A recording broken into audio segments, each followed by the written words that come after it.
Opération épervier Mbengo va lire l'heure. Avec l'audition de Mbutuele, les choses se compliquent pour Mbengo.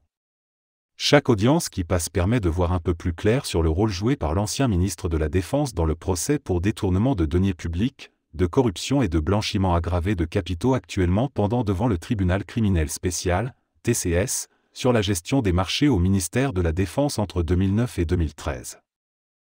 En effet, malgré le difficile équilibre auquel ils semblent tous vouloir garder entre, tirer leur épingle du jeu et éviter d'accabler celui qui aura été leur mentor, Maxime Mbengo et Mbutuele ont cependant été formels pour désigner l'ex-Mindef comme le seul métronome dans l'attribution des marchés des effets militaires au ministère de la Défense, et dont la gestion préoccupe la collégialité des juges du TCS.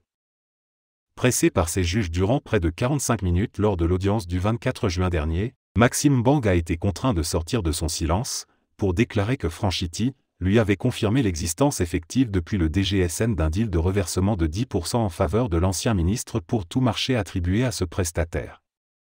Cette déclaration de Franchitti venait ainsi conforter l'accusation qui, au cours des précédentes audiences, avait évoqué les déclarations directement recueillies auprès de ce fournisseur par la justice française agissant dans le cadre de la commission rogatoire internationale commandée par le juge d'instruction du TCS.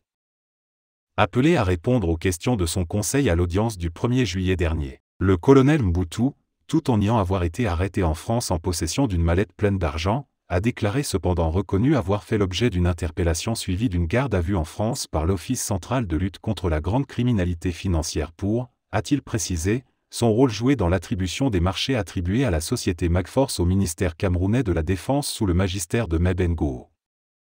Cette double interpellation de l'ancien secrétaire militaire adjoint de Mbengo à la fois par les juges français et camerounais au sujet des mêmes marches n'est pas de nature à rendre sereins ses accusés et particulièrement l'ex-ministre de la Défense. Déjà lors de son passage à la barre, celui-ci n'avait pas trouvé réponse aux questions du tribunal soucieux de savoir quel intérêt avait-il à faire payer la totalité de la somme de 293 milliards à la société Polytechnologie, soit 293 milliards francs CFA. Alors qu'il avait entre-temps réduit les commandes d'hélicoptères et des patrouilleurs passés avec ce fournisseur en les passant respectivement de 6 à 4 et de 4 à 2 en violation du visa du chef de l'État.